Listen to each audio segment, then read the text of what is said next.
परमेश्वर ने अब्राहम को बिना कुछ बताए अपने घर बार और परिवार से अलग होकर एक नई जगह पर जाने की आज्ञा दे दी और उस स्थान की कोई भी डिटेल नहीं दी। इसी प्रकार उन्होंने चेलों को भी अपने पीछे हो लेने की आज्ञा दी और उनके मन में यही चलता रहा कि उनका एक सांसारिक राज्य होगा। हर दिन साथ रहने पर भी उन्हें प्रभु यीशु की सही मिशन का तब तक पता नहीं चला जब तक पवित्र आत्मा उतर नहीं आए। हम परमेश्वर की आवाज को सही तरीके से सुन क्यों नहीं पाते, आज हम इसी विषय पे बात करेंगे। शुरू करते हैं परमेश्वर के वचन से।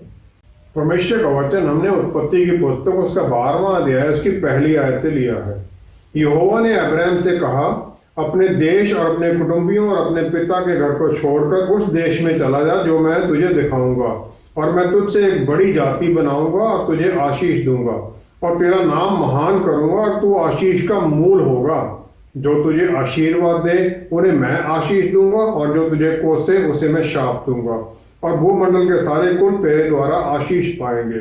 यहोवा के इस वचन के अनुसार अब्राहम चला और लूत भी उसके संग चला, और जब अब्राहम हारान देश से निकला उस समय वह 75 वर्ष का था। परमेश्वर के वचन को पढ़े और सुने जाने से आशीष हो। आमीन।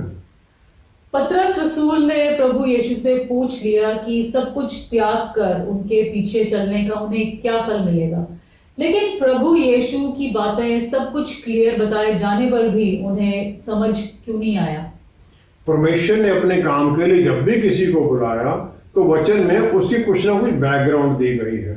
उत्पत्ति 6 अध्याय 9वीं आयत में नूह के बारे में लिखा है, नूह धर्मी पुरुष और अपने समय के लोगों में खरा था। He walked with God। और इसी प्रकार हम जानते हैं कि नूह को इसलिए चुना गया क्योंकि वो उसे फिर वो जहाज बनाने के लिए बताया गया। इसी प्रकार मूसा को जो जलती हुई झाड़ी से आवाज आई, मूसा के बारे में भी हमें इंफॉर्मेशन मिलती है कि वो इजिप्ट मिस्र में रहा और राजघराने में उसका बचपन बीता, और वो यहूदियों की ऑपरेशन के बारे में जानता था, और फिर उसने एक इजिप्शियन को मार डाला और वहां से भागकर वो जिप्पोरा से उसने शादी की, जो कि जिथ्रो मिडियान प्रीस्ट है, उसकी लड़की से उसने शादी कर ली। और इस प्रकार हम उसकी कुछ ना कुछ इंफॉर्मेशन हमें मिलती है, सबके बारे में कुछ ना कुछ इंफॉर्मेशन दी गई है।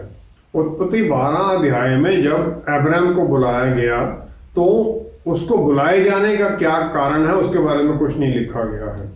मूसा फिरौन के जो उसका राजघराना था उसके तौर तरीकों को जानता था, वो डरपोक नहीं करेगी था, लेकिन अब्राहम के बारे में टोटल वैक्यूम है कि उसे ऐसी अद्भुत आशीष के लिए चुना क्यों गया। उसे आशीष दी गई कि भूमंडल के सारे कुल तेरे द्वारा आशीष पाएंगे। अब्राहम को चुना गया, एक नए लोग, नए ग्रुप, नए लोग बनेंगे, उसके द्वारा एक नई वंश शुरू होगी जो परमेश्वर को पूरी दुनिया के लोगों के सामने जाहिर करेंगे। लेकिन इस आशीष के लिए अब्राहम को चुना क्यों गया? बहुत सारी कहानियां उसके बारे में लिखी गई हैं कि वो अपनी जवानी के दिनों में सच्चाई को ढूंढता था।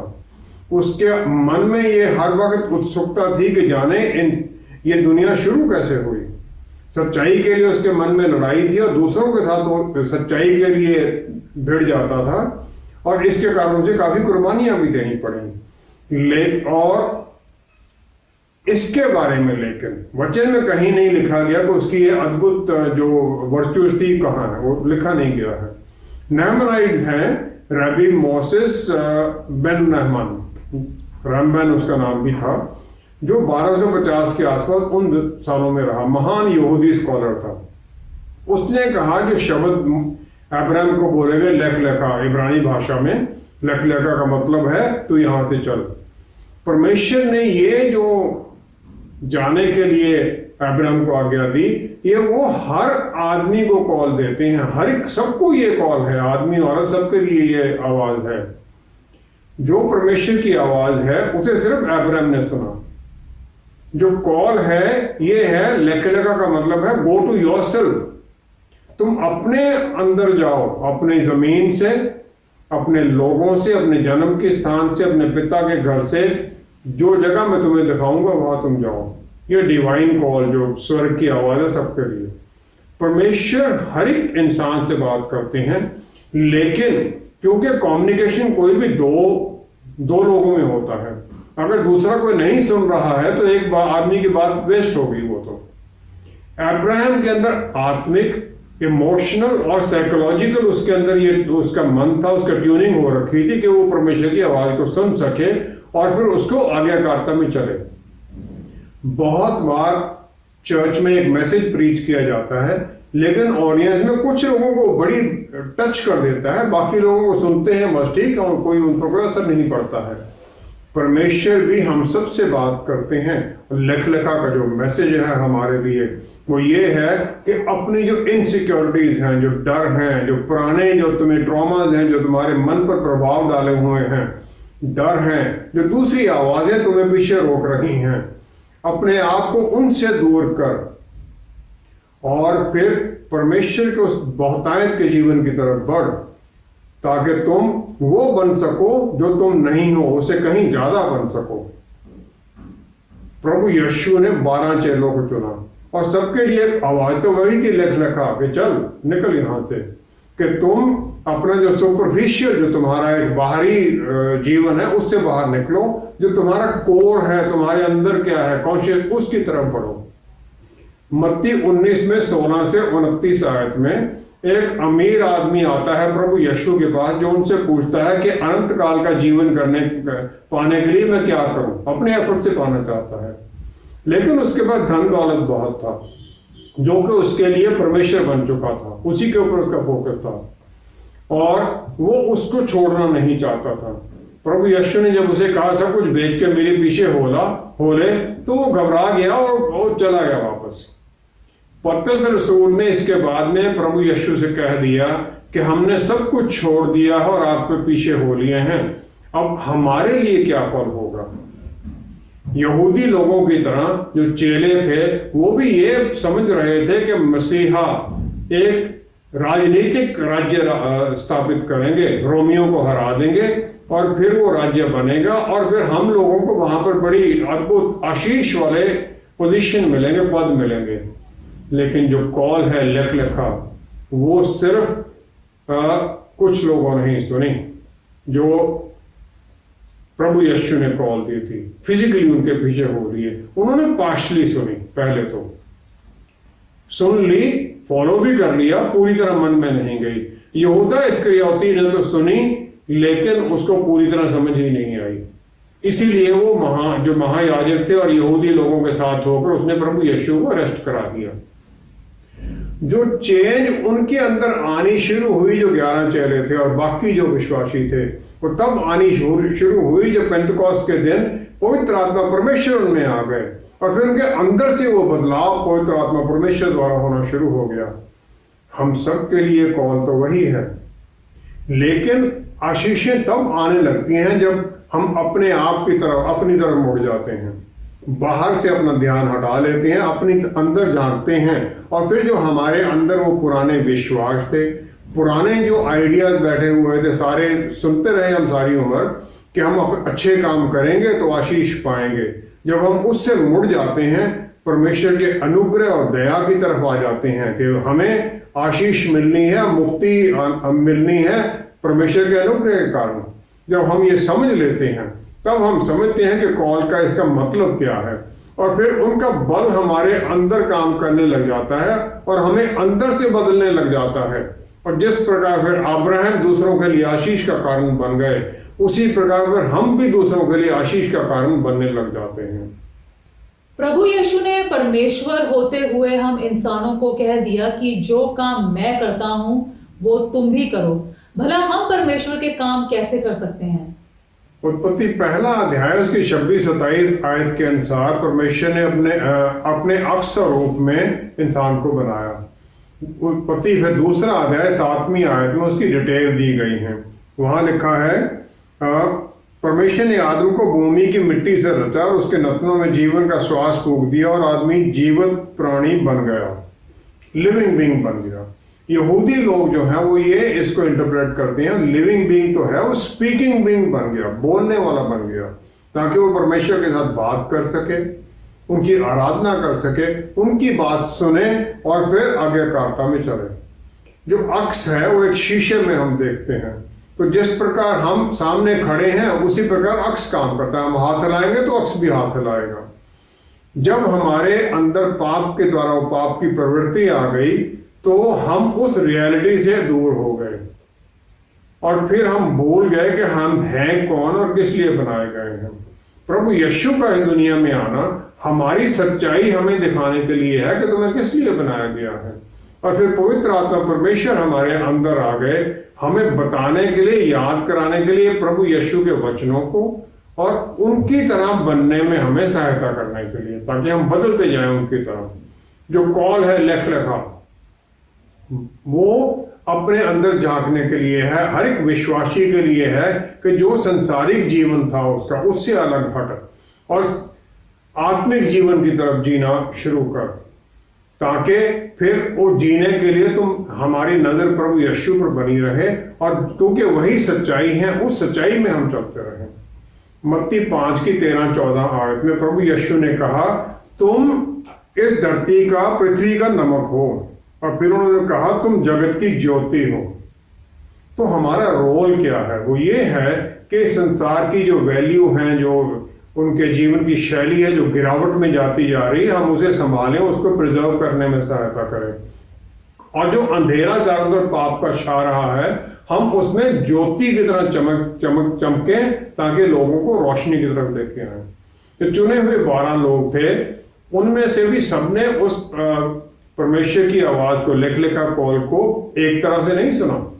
संत लूका की इंजील 9वां अध्याय 54-55 आयत में यूहन्ना रसूल और उनके भाई याकूब सामरी गांव पर गुस्से से भर जाते हैं क्योंकि उन लोगों ने प्रभु यीशु को वहां पर वेलकम नहीं किया, उनका आदर नहीं किया। तो वो कह देते हैं प्रभु क्या तू चाहता है कि हम आज्ञा दें कि आकाश से आग गिरकर इन्हें भस्म कर दे। मत्ती 20:21 में इन्हीं 2 चेलों की माता है जो प्रभु यीशु के पास एक अद्भुत आशीष मांगने के लिए आ जाती हैं। वो कहती हैं कि प्रभु यह वचन दो कि मेरे ये 2 पुत्र तेरे राज्य में, एक तेरे दाहिने और एक तेरे बाएं बैठे। आशीष उन्हें मिली नहीं मिली वो बात दूसरी है। प्रेरितों की पुस्तक 12 अध्याय 2 आयत में याकूब को, जो यूहन्ना के भाई हैं, हेरोदस राजा तलवार से उन्हें मृत्यु करा देता है और वो 12 चेलों में से पहले हैं जो इस प्रकार शहादत पाते हैं। अब यूहन्ना रसूल, उनकी मृत्यु होती है 100 AD में, उनकी उम्र उस समय 93-94 ईयर्स है और वो चेलों में 12 चेलों में से सबसे आखिर में मरने वाले हैं। हालांकि उन्होंने प्रचार बड़ा अग्रेसिवली किया, रोमी उन्हें मारना भी चाहते हैं लेकिन वो नहीं मरते हैं। यूहन्ना रसूल बार बार अपनी इंजील में ये कह देते हैं प्रभु यीशु के प्यार के बारे में, अपने बारे में अपना नाम नहीं लेते हैं। वो ये कहते हैं वो चेला जिसे प्रभु यीशु प्यार करते थे।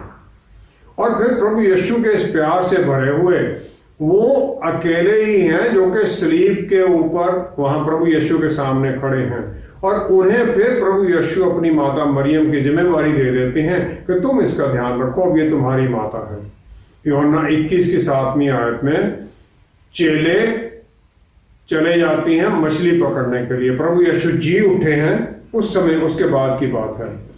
तो रात में उन्हें कोई भी मछली नहीं पकड़ी जाती है तो प्रभु यीशु जो कि समुद्र के किनारे पर हैं वो उनसे पूछते हैं क्या तुमने कोई मछली पकड़ी?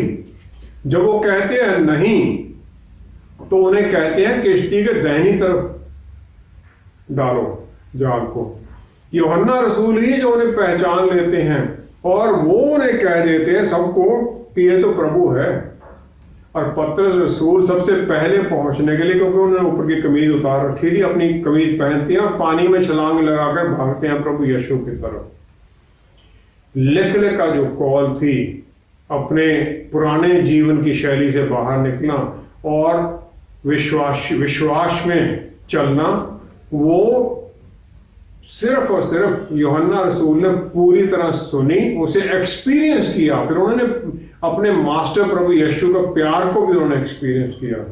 उन्होंने ये इसलिए किया क्योंकि उन्होंने अपने कानों से ही सिर्फ आवाज नहीं सुनी बल्कि उनके हार्ट से, उनके मन से, अंदर से उन्होंने उसे सुन लिया और स्वीकार कर लिया, अपने आप को उनके अधीन कर दिया। जब प्रभु यीशु का रूपांतरण होता है माउंट पहाड़ी के ऊपर, तो पतरस रसूल कह देते हैं कि हम 3 यहाँ पर हट बना देते हैं, मूसा और प्रभु आपके लिए और एलिया नबी के लिए। लेकिन परमेश्वर की आवाज आती है, ये मेरा पुत्र है, इसकी आवाज सुनो। ड्यूटरनॉमी व्यवस्था विवरण 6 अध्याय 4-5 आयत में शिमा प्रेयर है कि हे इज़राइल सुन परमेश्वर से प्यार के बारे में। और ये इजरायली लोगों ने एक प्रेयर बना लिया है इस बात को, और जब वो ये शिमा प्रेयर करते हैं तो अपनी आंख को ढक लेते हैं, क्योंकि शिमा का मतलब है सुनना, समझना और उसकी आज्ञाकारिता में चलना। वो अपनी आंखें ढक लेते हैं ताकि किसी भी तरह से कोई भी जो इस दुनिया की कोई डिस्ट्रैक्शन है बात उन्हें भ्रम में न डाल सके, उन्हें उससे दूर ना कर सके उस प्रार्थना करते वक्त।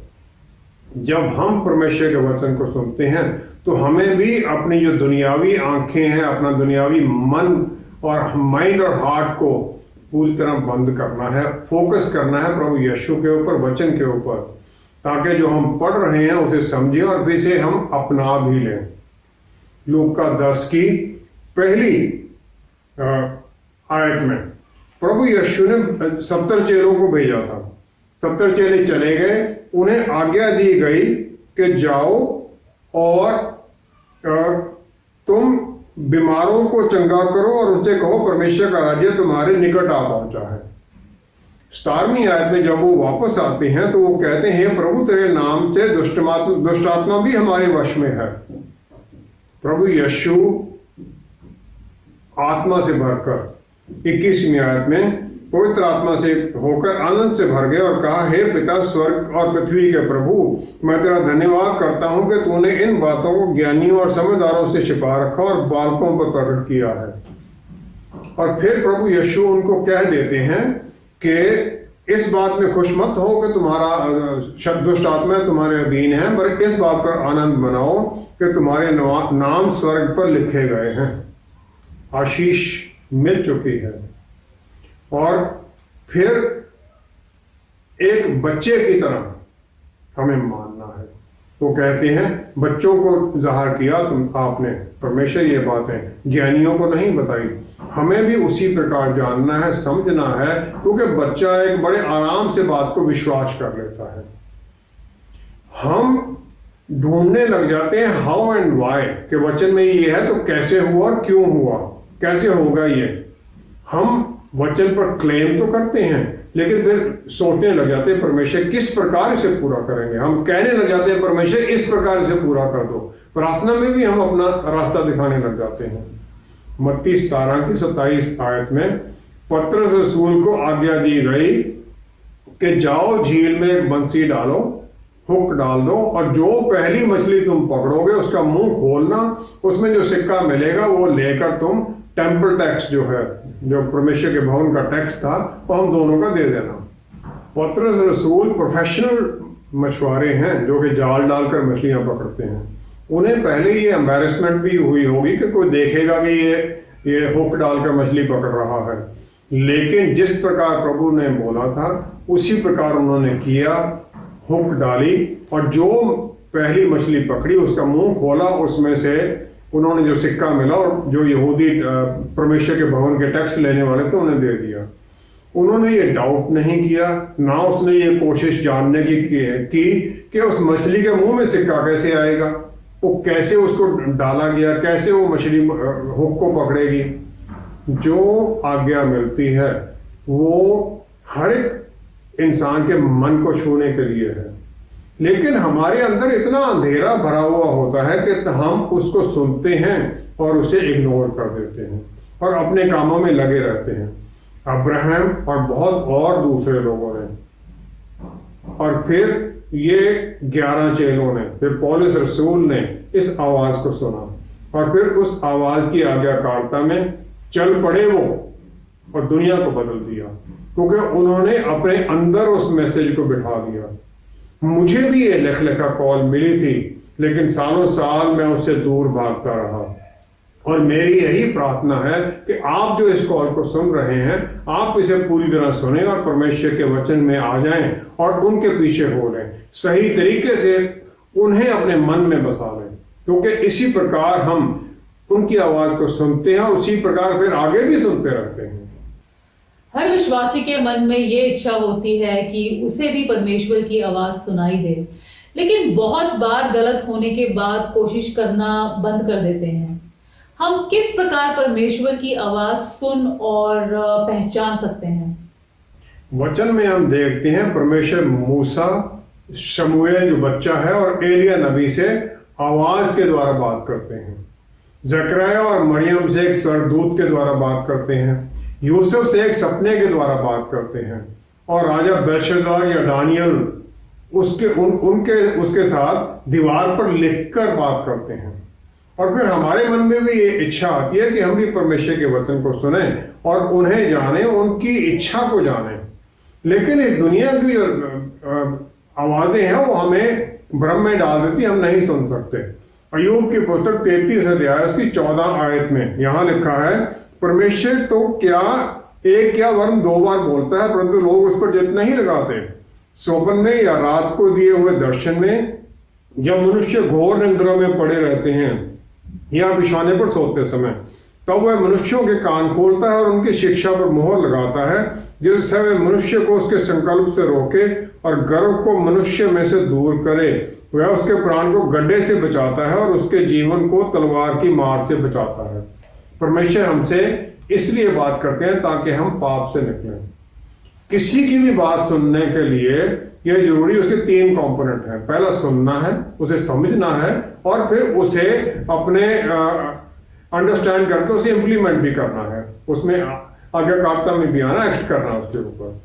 जितना हम अर्नेस्टली ध्यान से परमेश्वर की बात सुनने की कोशिश करते हैं, उतनी ही हमारी वो पॉसिबिलिटी बढ़ाते जाते हैं सुनने की आवाज को सुनने की।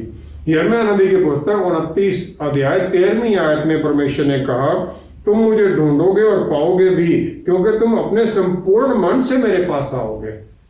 जब हम संपूर्ण मन से मुड़ते हैं तब फिर वो हमें अपनी आवाज सुनाने लगते हैं। भजन संहिता 14 की 2री आयत में राजा दाऊद ने कहा, परमेश्वर ने स्वर्ग में से मनुष्यों पर दृष्टि की है कि देखे कि कोई बुद्धिमान, कोई परमेश्वर का खोजी है या नहीं है। परमेश्वर देखते हैं कि मुझे ढूंढ भी रहा है। परमेश्वर को हमें इनवाइट करना पड़ेगा अपने जीवन में, तभी वो रिस्पॉन्ड करते हैं। और फिर जितना हम उनको ज़्यादा जानने की कोशिश करते हैं उतना हम जानते हैं। हमारे मन में ये इच्छा आती है परमेश्वर को वचन को पढ़ना और प्रार्थना में ज्यादा समय बिताना। फिर हम दूसरे विश्वासियों के साथ समय बिताते हैं, उनसे जानते हैं परमेश्वर ने उनसे कैसे और क्या बात की, ताकि फिर हम भी बात सुन सके परमेश्वर की। फिर हमारा ध्यान शारीरिक और जो ये दिमाग की दूसरी बातें उनसे हटने लग जाता है। विचारों से भटकने से हम बच जाते हैं, परमेश्वर की तरफ ध्यान लगाने लग जाते हैं, दुनियावी चीजों को छोड़ देते हैं। मल्टीटास्किंग नहीं कर सकते कि फोन भी देख रहे हैं परमेश्वर से बात भी कर रहे हैं। हम गुस्से में आ जाते हैं जब हम किसी से बात करें और वो फोन पर लगा हुआ है। इसी प्रकार परमेश्वर भी हमसे कैसे बात करेंगे ऐसे। 1 कुरिन्थियों 2 अध्याय 11-12 आयत में जिस प्रकार इंसान का जो उसका आत्मा है वो उसकी बातें जानता है, इसी प्रकार पवित्र आत्मा परमेश्वर, क्योंकि वो परमेश्वर के आत्मा है, वो परमेश्वर की बातों को जानते हैं, वो होली ट्रिनिटी के मेंबर हैं। तो वो हमें बात करते हैं हमसे अंदर से कि हम उन बातों को जाने जो परमेश्वर ने हमें दी हैं। परमेश्वर किसी भी तरह से हमें कंफ्यूज नहीं करना चाहते हैं।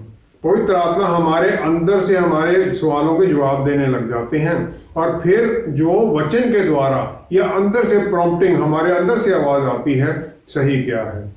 इसके बावजूद भी बहुत लोग हैं जो परमेश्वर की बात को सुनते ही नहीं हैं या समझते नहीं हैं और अंधेरे में जीते रहते हैं।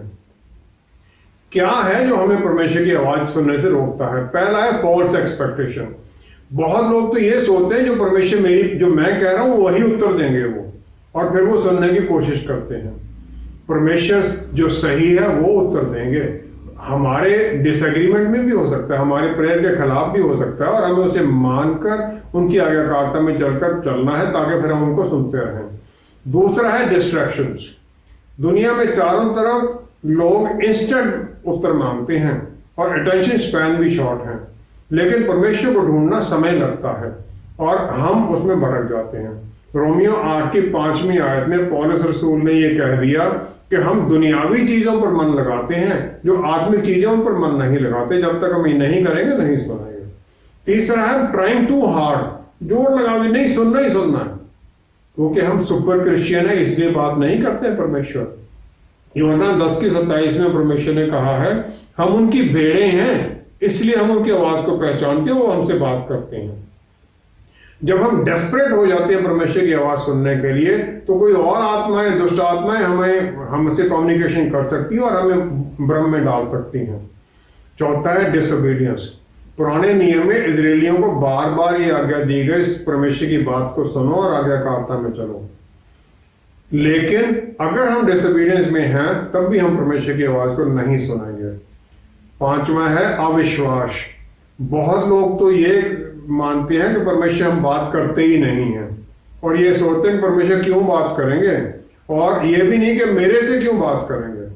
वो ये सोचते हैं कि मेरे में इतनी योग्यता नहीं है, या उन्हें झूठी बातें सिखाई गई हैं जो उन्हें अविश्वास में ले जाती हैं। छठा है रॉन्ग एटीट्यूड या बिहेवियर। हमें परमेश्वर के अक्स में बनाया गया है और हमें उसकी तरह ही जीना है। परमेश्वर के एटीट्यूड को हमने रिफ्लेक्ट करना है। प्रकाशित वाक्य की पुस्तक 21 अध्याय 8वीं आयत में, डरपोक और झूठ बोलने वाले परमेश्वर के परिवार का हिस्सा नए यरूशलेम में नहीं होंगे। तो वे जो झूठ बोलने वाला है, जो डरपोक है, उससे परमेश्वर बात क्यों करेंगे। सातवां है लैक ऑफ कंसर्न या इनडिफरेंस। हम ये सोचते हैं कि भाई जो परमेश्वर ने बोल दिया ठीक है, बोला है, कोई बात नहीं, देखेंगे, तब फिर वो हमें उत्तर नहीं देंगे। ये हमें कैसे पता चले कि हम परमेश्वर की आवाज को ही सुन रहे हैं। पहला तो यह है कि वचन के अनुसार होगा। दूसरा है कि किसी दूसरे बिलीवर के द्वारा, विश्वासी के द्वारा हमें कॉन्फर्मेशन दे सकते हैं। तीसरा है कि वही मैसेज बार बार आता रहे, क्योंकि परमेश्वर चाहते हैं कि हम उसी आज्ञाकारिता में चलें। चौथा है एक बच्चा अपने माता पिता की आवाज को सुनने लग जाता है कुछ समय बाद। जब हम मेच्योर होते जाते हैं तब हम भी परमेश्वर की आवाज को पहचानने लग जाते हैं, उसके अनुसार चलने लग जाते हैं। सुनना, आज्ञाकारिता में चलना, लिखा यही है, सुनना, आज्ञाकारिता में चलना और फिर उनके अनुसरण करना। अगर हम ये नहीं करते हैं तो परमेश्वर की आवाज को ना तो हम सुन रहे हैं और ना ही वो हमसे बात करेंगे। इसका रिजल्ट पनिशमेंट हो सकता है, और हम इससे बचें। परमेश्वर की एक अच्छे पिता की बात हम सुने, एक अच्छे बच्चे होने के कारण उनकी आज्ञाकारिता में चलें, उनके पीछे पीछे होने पर उनकी इच्छाओं के अनुसार चलना शुरू कर दें। आइए हम प्रार्थना करें। पिता परमेश्वर, हम आपका धन्यवाद करते हैं। क्या ही धन्य हैं आप कि आपने पहले अपने पुत्र के द्वारा हमसे बात की और फिर अपने प्यारे बेटे के बाद पवित्र आत्मा परमेश्वर हमें दे दिए, ताकि हमारे अंदर वो हमें आपकी बातें सुनाते रहें, हमें बल दें, शक्ति दें कि हम आज्ञाकारिता में चलें। पिता परमेश्वर, हमारे आत्मिक कान खोल दीजिए, पूरी तरह हमारी आत्मिक आंखें खोल दीजिए कि हम आप ही की बातों को सुनें, आप ही की बातों को देखें और आप ही के कामों में फिर आगे बढ़ें, ताकि फिर हमारे जीवन के द्वारा हर कदम पर आप ही को महिमा मिले। पिता परमेश्वर, सब कुछ प्रभु यीशु के पवित्र नाम में मांगते हैं। आमीन, आमीन, आमीन।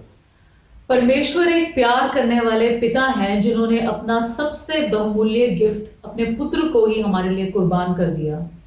ऐसे में भला वो हमें इग्नोर क्यों करेंगे। लेकिन जब तक हम पूरे ध्यान से उनकी ओर मुड़ते नहीं हैं, ना तो हम उनकी आवाज सुन सकेंगे और ना ही उनका ध्यान अपनी ओर मोड़ सकेंगे। परमेश्वर से बात करना या उनकी बात सुन सकना हमारे ऊपर निर्भर है कि हम उन्हें कितना ध्यान देते हैं। Thank you so much for watching. See you next time. Stay blessed. Shalom.